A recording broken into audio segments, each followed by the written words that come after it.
Hello everyone, welcome to the Exia IAS Academy। चलिए देखते हैं कौन से इम्पोर्टेंट न्यूज़ आर्टिकल हैं जो रेलेवेंट रहेंगे एग्जाम पर्सपेक्टिव से। तो इसमें मैं डिफरेंट आर्टिकल का आपको समरी बताऊंगा, जो मेन आइडिया है वो बताने की कोशिश करूंगा और चीज़ों को इन शॉर्ट समझाने की कोशिश करूंगा। इसी के साथ कौन से पॉइंट से क्वेश्चन पूछा जा सकता है प्री में, मेंस में, वो बताने की कोशिश करूंगा। ये जो भी एनालिसिस है बेस्ड है आपके UPSC as well as different state PCS का जो सिलेबस है उसके हिसाब से है। सेकेंडली, जो पास्ट ईयर के क्वेश्चन पेपर है प्री के, मेंस के, यूपीएससी के हो या फिर डिफरेंट स्टेट पीसीएस के, उसके लिहाज से है, ताकि चीजें जो इंपॉर्टेंट चीजें हैं उनको हम बारीकी से जाने, जो आइडियाज है वो हम समझे और आपका जो पढ़ाई है वो हमारा ट्रैक में रहे, ऑथेंटिक रहे, ताकि चीजें ज्यादा एग्जैजुरेट ना हो। तो मैं ये मान के चल रहा हूं कि आप सभी का जो बेसिक्स है अबाउट सिविल सर्विसेज एग्जामिनेशन का, जो सिलेबस का जो बेसिक्स है, like history, geography, society, polity, governance, IR, economics, agriculture, environment, science and technology, ethics, ये सभी आपने एटलीस्ट एक एक बार पढ़ा है। और अगर क्लियर भी नहीं है तो भी आप कंटिन्यू रख सकते हैं। चीजें थोड़ी स्टार्टिंग में कम समझ में आ सकती है, लेकिन धीरे धीरे आप चीजों को समझ पाएंगे अगर आप कंटिन्यू हमारे एनालिसिस का जो पीडीएफ है उसको पढ़ते रहेंगे तो। क्योंकि पीडीएफ में सभी चीजें कॉम्प्रिहेंसिवली प्रोवाइड की गई है, इंक्लूडिंग न्यूज कटिंग। क्योंकि एग्जाम में क्वेश्चन क्या होता है, आपका इशू बेस्ड क्वेश्चन पूछे जाते हैं। जो न्यूज में जो टॉपिक लगातार बने हुए हैं, लगातार पूछा जा रहा है, उन सब चीजों में से हिस्ट्री के टॉपिक भी उसी तरह से आप देख सकते हैं कि कोई नई फाइंडिंग्स आई तो जरूर अभी क्या है, हिस्ट्री के उस पार्ट से क्वेश्चन पूछा जाएगा। तो उससे क्या है, आपको न्यूज़पेपर से बढ़िया आइडिया और कोई नहीं दे सकता है कि आपके एग्जाम में कौन से चीजें ज्यादा महत्वपूर्ण रहेंगी, कौन सी चीजें सिलेबस के साथ अलाइंड हो रही है। और कुछ भी पढ़ेंगे ना कहीं आप इसको पेपर, जीएस पेपर 1, 2, 3, कहीं ना कहीं इसको इस्तेमाल आप कर पाएंगे। तो वही हमारा मेन उद्देश्य है कि वो आपको हम समझा सके। अगर कोई हमारे कोचिंग से जुड़ना चाहता है, कोर्सेस लेना चाहता है ताकि बिगिनिंग से अच्छी तरह से सीख सके मेंटोर के गाइडेंस में, तो आप हमारे फाउंडेशनल कोर्स में एनरोल कर सकते हैं, जिसमें हम आपको कॉम्प्रिहेंसिव कवरेज प्रोवाइड करेंगे पूरा सिलेबस का। इसी के साथ कॉम्प्रिहेंसिव स्टडी मटेरियल भी दिया जाएगा सिलेबस के मुताबिक। रेगुलर टेस्ट दी जाएंगी जो भी क्लासेस होंगी उनके ऊपर, और जो भी क्लासेस होंगी वो एक्सपर्ट एंड एक्सपीरियंस फैकल्टी के द्वारा कराई जाएगी। 1-on-1 मेंटोरिंग के तहत आपका जो वीकनेस है, आपके जो डाउट्स है, हर डाउट, हर वीकनेस के ऊपर काम किया जाएगा। इन हाउस लाइब्रेरी का फैसिलिटी भी अवेलेबल है फॉर ऑफलाइन स्टूडेंट, तो आप इसमें भी एनरोल कर सकते हैं। फर्दर चीजों को डिटेल में जानने के लिए आप कांटेक्ट कर सकते हैं 6002417488 नंबर पे। तो चलिए देखते हैं आज का पहला आर्टिकल। तो आज का पहला आर्टिकल बात करता है रिगार्डिंग वुमेन एम्पावरमेंट। तो अभी वुमेन एम्पावरमेंट को लेके मेंस में जीएस पेपर 1 सोसाइटी में, जीएस पेपर 2 गवर्नेंस में, जीएस पेपर 3 इकोनॉमी में, GS paper 4 disaster, GS paper 4 ethics में भी क्वेश्चन पूछा जा सकता है कि किस तरीके से हम इंक्लूसिव डेवलपमेंट को इंश्योर कर सकते हैं, और ऐसे में भी टॉपिक पूछे जा सकते हैं। तो इसीलिए वुमेन का जो आपका social, political, economic, educational, health, ये जो भी एम्पावरमेंट के आपके सेगमेंट्स है, इनमें वुमेन को कितना आपका एम्पावरमेंट हुआ है, गवर्नमेंट ने क्या पॉलिसीज ली है, कैसे चेंजेस आ रही है, क्या चैलेंजेस हैं, वो समझना जरूरी है। तो उसी में से एक टॉपिक एजुकेशन से अभी हम डिस्कस करेंगे कि women stem carriers and a more receptive industry. तो अभी वुमेन को अगर हम एजुकेशन में, वो भी स्पेशली टेक्निकल एजुकेशन, स्टेम का मतलब हो गया science, technology, engineering, mathematics, and आजकल और एक एम लगता है मेडिसिन। Okay, stem. तो स्टेम में अगर आप देखें तो वुमेन का जो पार्टिसिपेशन है एजुकेशन, तो 43% ऑफ इंडियन स्टेम ग्रेजुएट्स जो साइंस टेक्नोलॉजी इंजीनियरिंग मैथमेटिक्स में ग्रेजुएट होते हैं, मेडिसिन में ग्रेजुएट होते हैं, उनका जो परसेंटेज है 43% है कंपेयर टू मेल। बट जो वर्कफोर्स है स्टेम का, उसमें 27% ही ज्वाइन करते हैं। तो बाकी का जो हिस्सा रह जाता है वो कहाँ क्यों रहता है, वो जरूरी है डिस्कस करना। इसके ऊपर मेंस में क्वेश्चन बन सकता है। तो अभी क्या रीजन है, क्या बैरियर्स है, क्या सिस्टमेटिक एंड स्ट्रक्चरल बैरियर्स है। सोसाइटियल एक्सपेक्टेशंस अलग रहती है वुमेन से कि हाउस होल्ड की वर्क करे, ओके कमाना इंपॉर्टेंट नहीं है वुमेन के लिए, ऐसा एक आपका सोशल एक्सपेक्टेशन रहता है कि चाइल्ड की अपब्रिंगिंग में ध्यान दे, एल्डरली की अपब्रिंगिंग में ध्यान दे। मतलब जो सोशलाइजेशन होता है, जो प्रोसेस होता है अपब्रिंगिंग का, उसमें ही वुमेन से ये सभी चीजें एक्सपेक्ट की जाती है। फिर वर्क प्लेस में देखें तो होस्टालिटी आप देख सकते हैं। For example harassment at work place, उसके लिए ही तो पोश एक्ट को लाया गया है। तो ये जो जेंडर्ड रोल है कि जेंडर से एक स्पेसिफिक तरीके से काम एक्सपेक्ट किया जाता है, इसकी वजह से जो वुमेन है स्टेम में कैरियर नहीं बना पा रही है, या फिर जो पार्टिसिपेशन का परसेंटेज है वो कम है। स्टेरियोटाइप्स लाइक कोडिंग गर्ल के लिए नहीं है, ये बॉय के लिए ही है। ओके, तो ये ध्यान देना हमें जरूरी है, इन सभी चीजों को ठीक करना जरूरी रहेगा। अभी कर क्या सकते हैं हम, स्किलिंग इकोसिस्टम को और ज्यादा इंप्रूव कर सकते हैं under national education policy 2020, national skill training institute के जरिए वोकेशनल प्रोग्राम के तहत उनको एनरोल करा सकते हैं। और जो जेंडर बजटिंग है ऑलरेडी देखा गया है कि उसमें इंक्रीज हुआ है 6.8% से लेके 8.8% तक। रोल ऑफ इंडस्ट्री का क्या रोल रहेगा कि आपके जो प्राइवेट सेक्टर है वो स्ट्रक्चर्ड मेंटोरिंग करे वुमेन को इन स्टेम, रोल मॉडल विजिबिलिटी को दिखाएं कि किस तरीके से वुमेन लीड कर रही है in STEM, in research and development. Family and community में सेंसिटाइजेशन लाना काफी जरूरी है कि फैमिली और कम्युनिटी सेंसिटाइज हो, क्योंकि देश की अगर आधी आबादी जो है 48% वुमेन पॉपुलेशन है, तो इनको अगर हम इकोनॉमिक एंगेजमेंट में नहीं लाएंगे तो देश का जो ग्रोथ है, इकोनॉमिक ग्रोथ है, डेवलपमेंट है, वो हाफ रह जाएगा। तो क्यों हम पोटेंशियलिटी को खोए, इसको अचीव करना चाहिए। जिस तरीके से IMF ने कहा कि हमारा जीडीपी जो है 27% से ग्रो हो जाएगा, और वर्ल्ड बैंक की माने तो $700 बिलियन का इंक्रीज होगा अगर वुमेन पार्टिसिपेट करती है एट फुल पोटेंशियल। तो इसीलिए ध्यान देना जरूरी रहेगा, इन सभी चीजों में ध्यान रखिएगा, पूछा जा सकता है। बाकी जो की टर्म से हाईलाइट किए हैं, मैं रिक्वेस्ट करूंगा आप सभी को कि ये जो आपका आर्टिकल है इसको अच्छी तरीके से खुद से एक बार पढ़े, वोकैबुलरी आपकी डेवलप होगी, आंसर राइटिंग आपकी डेवलप होगी। बाकी आप कुछ लॉजिकल एंड फिलोसॉफिकल एंगल भी डाल सकते हैं, तो उससे क्या होता है, आंसर एनरिच होता है। तो सोशल कंस्ट्रक्टिविज्म के एंगल से हम अगर देखें तो जो स्टेरियोटिपिंग है अगेंस्ट वुमेन, जो बायसनेस है, उसको हमें ठीक करना जरूरी है। सोशल कंस्ट्रक्ट के जो सोशली कंस्ट्रक्टेड जो बैरियर्स है जेंडर रोल को लेके, उसको ठीक करना जरूरी रहेगा इन अ टाइम बाउंड मैनर। तो मतलब सोसाइटी में हमें क्या करना है, बिहेवियरल एंड एटीट्यूडनल चेंजेस लाने हैं, जो आप एथिक्स में मेंशन कर सकते हैं। फिर रॉल्सियन जस्टिस क्या कहता है, फेयर अपॉर्चुनिटी मिलना चाहिए मेल फीमेल दोनों को भी। नेक्स्ट है सेंस कैपेबिलिटी अप्रोच। तो अमर्त्य सेन जी का जो कैपेबिलिटी अप्रोच है कि आपके वुमेन को फ्रीडम दिया जाना पड़ेगा, freedom to choose their life, their career.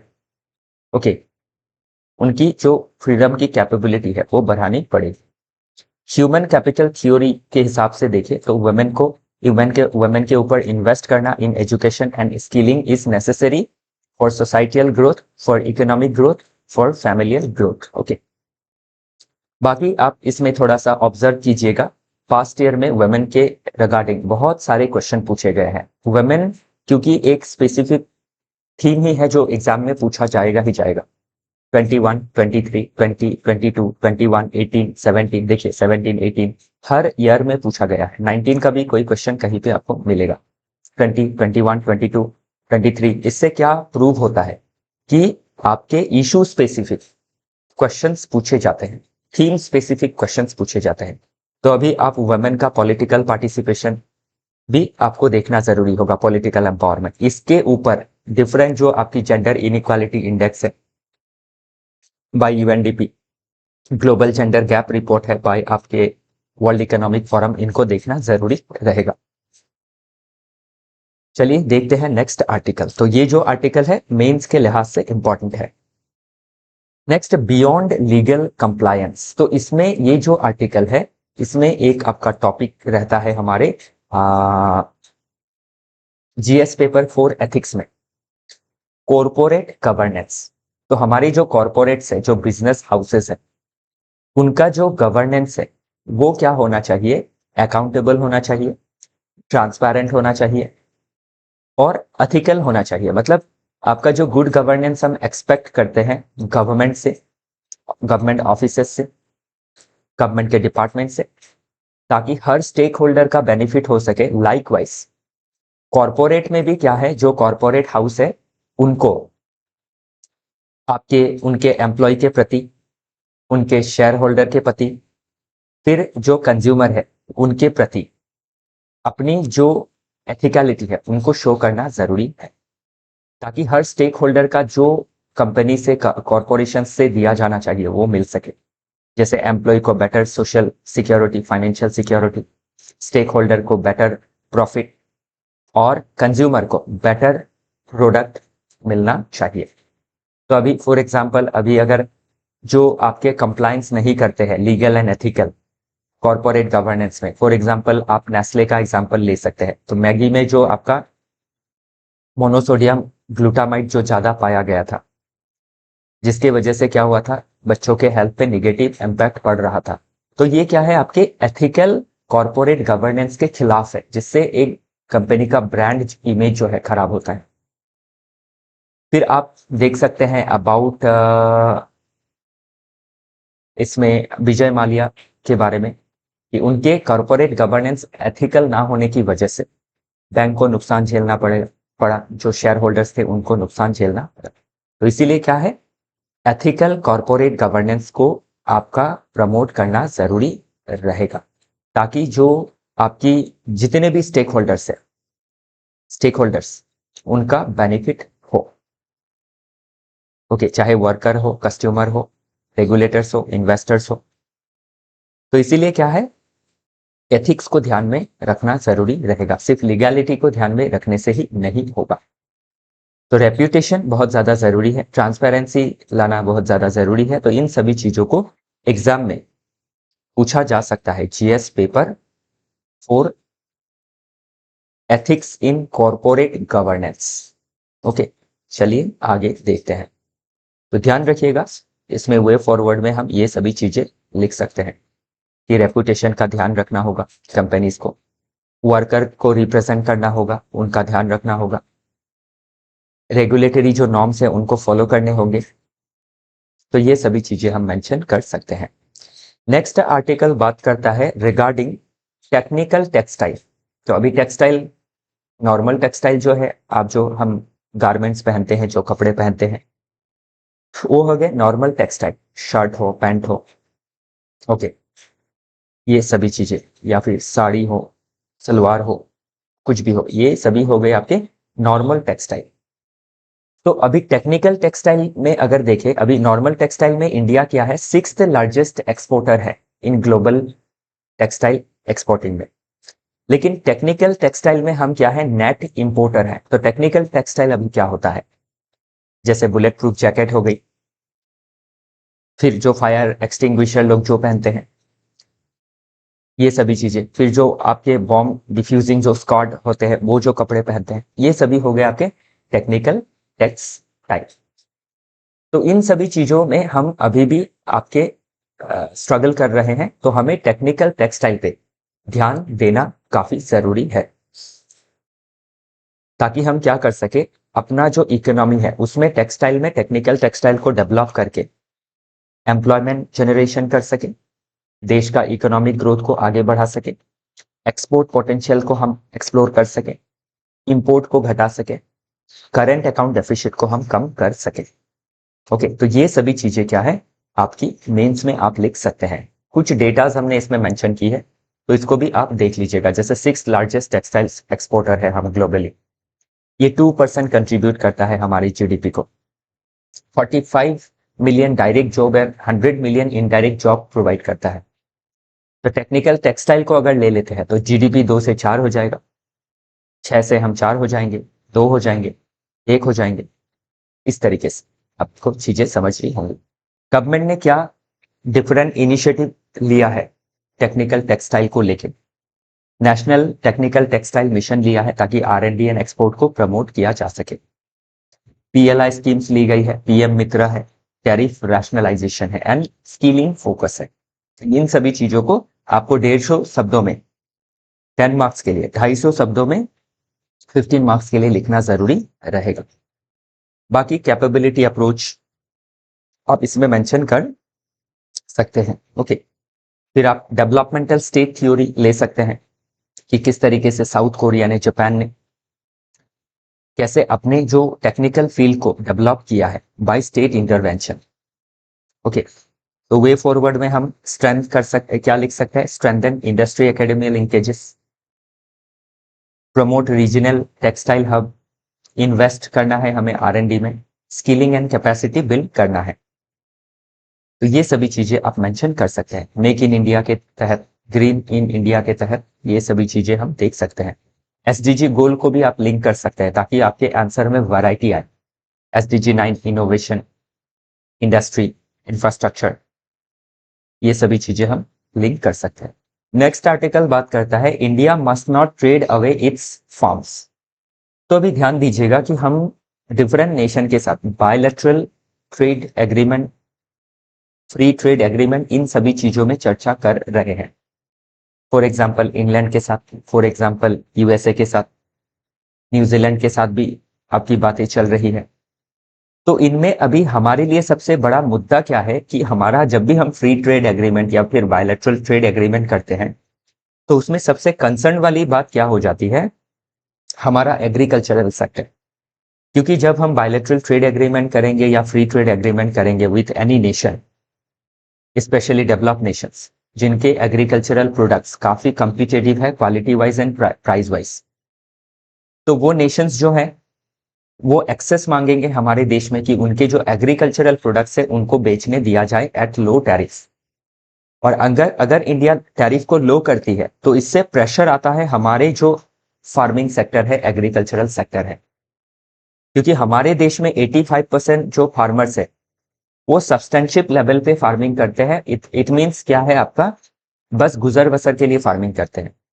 और जब cheap quality wise perfect products हमारे देश में आएंगे, कॉम्पिटिटिव प्रोडक्ट्स आएंगे, तो हमारे फार्मर्स क्या होंगे, स्ट्रेस में चले जाएंगे, रूरल इकोनॉमी स्ट्रेस में चली जाएंगी।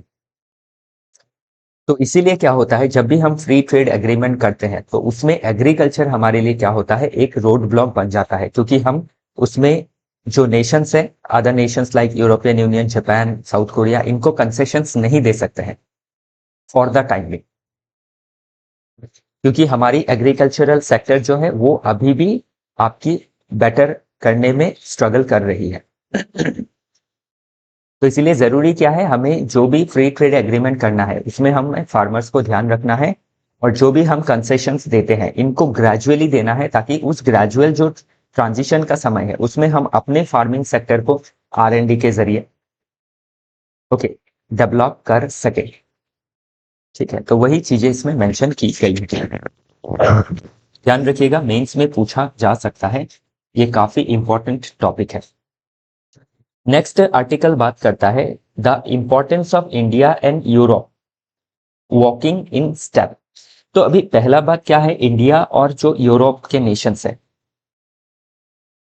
खास करके वेस्टर्न यूरोपियन जो नेशंस है, उनके साथ इंडिया का क्या होता है, बहुत सारा आइडियोलॉजिकल मैच हम देख सकते हैं। For example democracy, constitutional democracy, respect to fundamental rights, liberal trade और फ्री ट्रेड, ये सभी चीजों में हम क्या करते हैं, अलाइंड करते हैं। और इसी के लिए क्या है, जब हम आइडियोलॉजिकली अलाइन करते हैं तो हम काफी हद तक क्या कर सकते हैं, ग्लोबल लेवल पे डिफरेंट सॉर्ट ऑफ जो प्रॉब्लम्स है, डोमेस्टिक लेवल पे डिफरेंट सॉर्ट ऑफ जो प्रॉब्लम है, उनमें हम क्या कर सकते हैं, together we can sail through, हम आगे बढ़ सकते हैं, कोऑपरेशन कर सकते हैं।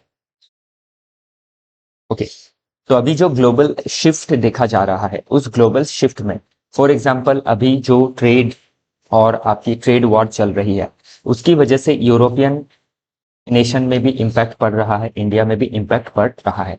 तो इसमें इंडिया और यूरोपियन यूनियन के नेशंस क्या कर सकते हैं, ट्रेड में अलाइन कर सकते हैं, फ्री ट्रेड एग्रीमेंट कर सकते हैं। दूसरे क्रिटिकल मिनरल्स को लेके जो आपकी वेपनाइजेशन चल रही है बाय चाइना, बाय यूएसए, तो उन सेगमेंट्स में हम क्या कर सकते हैं, कोऑपरेशन कर सकते हैं, एक दूसरे को मदद कर सकते हैं।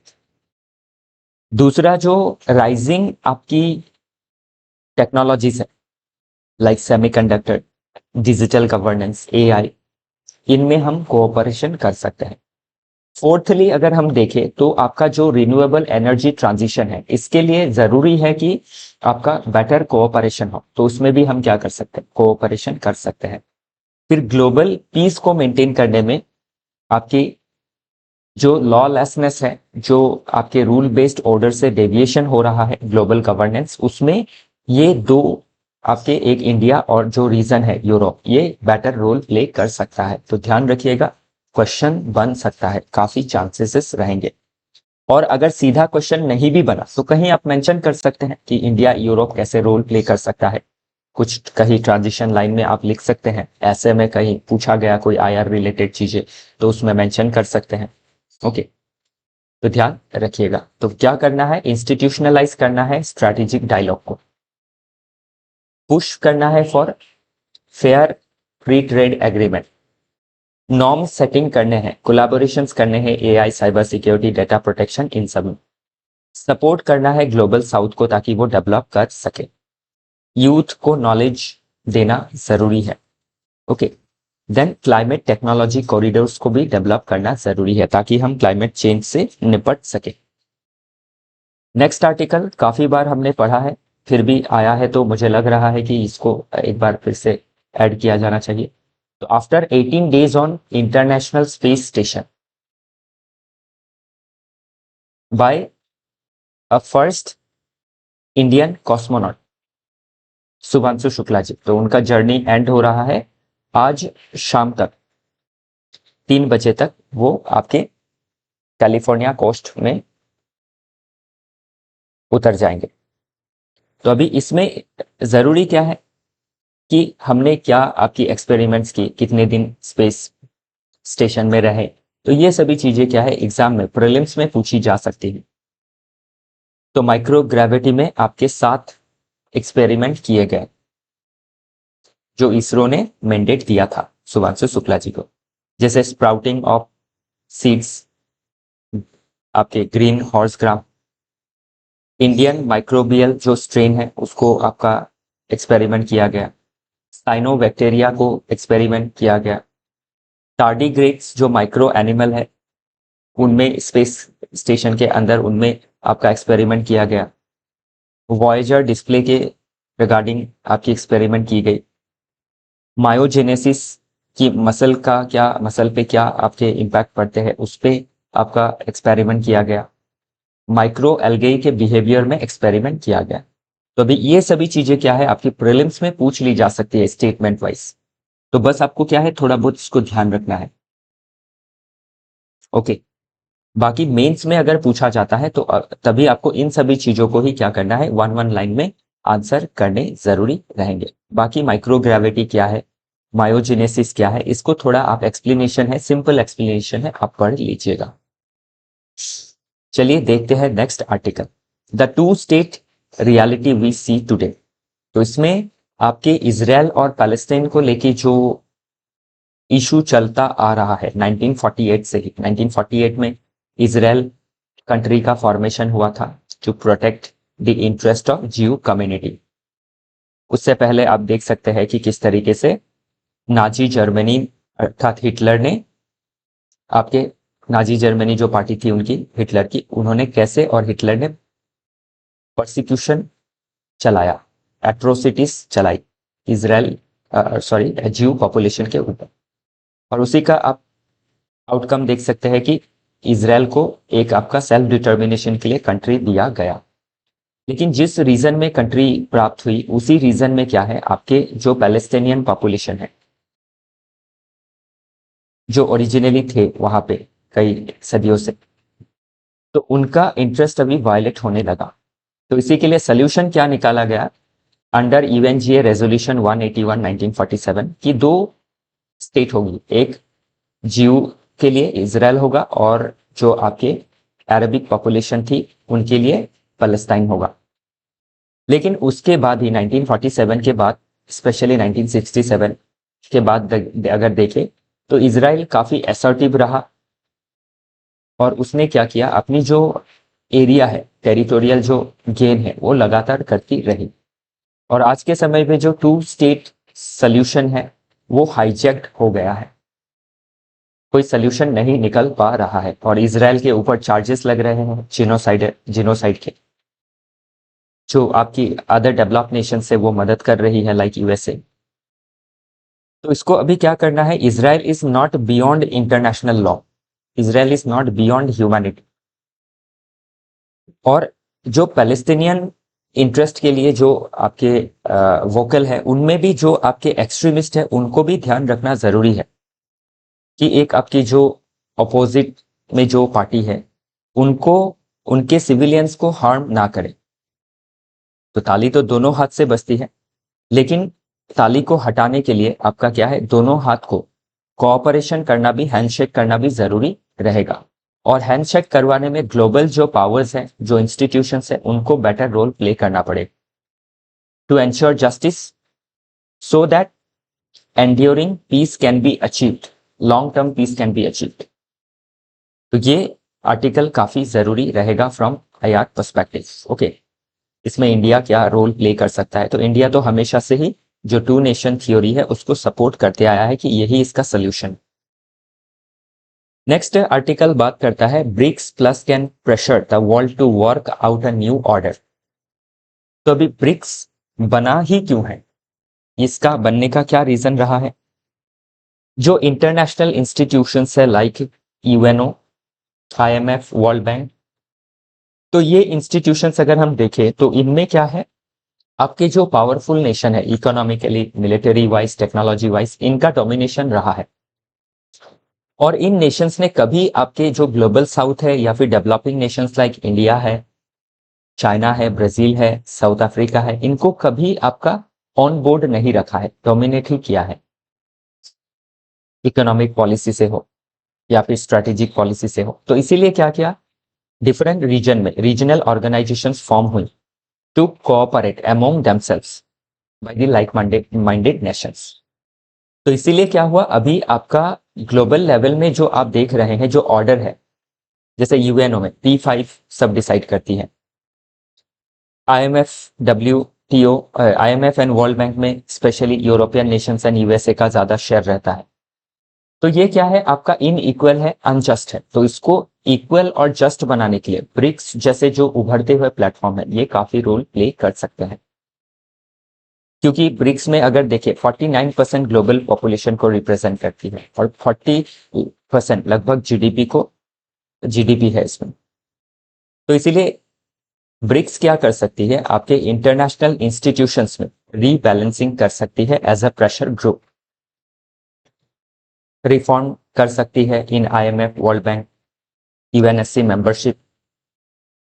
और आपका जो एक करेंसी डाइवर्सिफिकेशन है, डी डॉलराइजेशन करना, डॉलर का जो डोमिनेंस है उसको कम करना, पेमेंट सिस्टम जो है उसको आपका क्या करना, डिफरेंट पेमेंट सिस्टम का डेवलपमेंट करना, जो क्रेडिट रेटिंग का है वो भी अलग करना। ये सभी चीजें करके क्या किया जा सकता है, वर्ल्ड में आपका एक डेमोक्रेटाइजेशन किया जा सकता है डिसीजन मेकिंग प्लेटफॉर्म का, ग्लोबल गवर्नेंस को रूल बेस्ड, इक्वल, जस्टिफाइड बनाया जा सकता है। तो वही इसमें बात कही गई है। तो अभी क्वेश्चन बनते रहता है कि जो ग्लोबल इंस्टीट्यूशन है वो इसमें डेमोक्रेटाइज नहीं है, इक्वल नहीं है, इनजस्टिस देखा जाता है टुवर्ड्स द ग्लोबल साउथ और द डेवलपिंग और द अंडर डेवलप्ड नेशंस। तो how can this developing and underdeveloped nations can cooperate through different regional platform and put pressure on this international organisation to reform themselves to make it more equitable, more democratic. Okay, तो ध्यान रखिएगा ये question पूछा जा सकता है। और BRICS क्या कर सकती है, जो ग्लोबल साउथ है उसको लीडरशिप दे सकती है। मेंबरशिप भी एक्सपैंड हुआ है, 5 to 11 हो गया है। ओके, नेक्स्ट आर्टिकल है, last article, 7 steps to rebuild bridge to Kabul. तो किस तरीके से हम क्या कर सकते हैं, अफगानिस्तान के साथ इंडिया का जो आपका हिस्टोरिकल रिलेशन है उसको हम बेटर कर सकते हैं। 7 स्टेप सोल्यूशन दी गई है इसमें। तो इसमें अभी ध्यान रखिए कि आपका तालिबान का के साथ अगर देखें तो न्यू दिल्ली का अनऑफिशियल जो रिलेशन है, ओके, वो आपका बहुत ज्यादा अच्छा ना भी है तो अच्छा है, बुरा नहीं है रिलेशन। तो उसको हम कैसे फर्दर और इनहेंस कर सकते हैं विदाउट रिकॉग्नाइजिंग एक्सट्रीम आइडियाज। क्योंकि इंडिया के साथ क्या है, अफगानिस्तान का जो पीपल टू पीपल टाई है वो काफी अच्छा है, एक आपका हिस्टोरिक गुडविल है अफगानिस्तान के साथ। फॉर एग्जाम्पल पास्ट एफर्ट अगर देखें, educational exchanges, medical outreach, infrastructural developments, ये सभी इंडिया ने जब भी जरूरत हुई है मदद की है अफगानिस्तान को। इसीलिए अफगानिस्तान के जो आवाम है उनके बीच इंडिया का जो इमेज है वो काफी पॉजिटिव है। लेकिन अभी अगर हम क्या नहीं करते हैं, तालिबान के साथ एंगेज नहीं करते हैं, तालिबानी गवर्नमेंट के साथ, तो उससे एक वैकम क्रिएट होता है, जिस वैकम का जो अपॉर्चुनिटी है वो कौन सीख करेगा, by the Pakistan and by China, जो दोनों ही इंडिया के अगेंस्ट है। तो इसीलिए हमें आपका जो वैकम क्रिएट होने जा रहा है उसको नहीं होने देना है और एक बेटर रिलेशन मेंटेन करनी है विथ तालिबानी government by 7-step strategy like dialogue and trust building, diplomatic outreach between two nations, trade and transit को बढ़ाना है, पीपल टू पीपल एंगेजमेंट को और आपका लेवरेज लेना है इसका, एजुकेशन एंड हेल्थ केयर में ध्यान देना है, लाइवलीहुड सपोर्ट एंड एग्रीकल्चर को डेवलप करना है और सार्क का रिवाइटलाइजेशन करना जरूरी है because Afghanistan is a member in shark, the 8th member of shark. Okay, तो इससे क्या है, हम एक बैलेंस कर सकेंगे, रीबैलेंसिंग हो, ताकि पाकिस्तान जैसे देश जो है अफगानिस्तान का इस्तेमाल ना करे अगेंस्ट इंडिया और टू डीस्टेबलाइज इंडिया। ओके, तो इन सभी चीजों को ध्यान रखिएगा, एग्जाम में पूछी जा सकती है मेंस में। इसी के साथ आज का जो डिस्कशन है समाप्त होता है। आई होप चीजें आपको समझ में आई होंगी। कल फिर मिलेंगे डिफरेंट आर्टिकल के साथ। आज के लिए इतना ही। Thank you.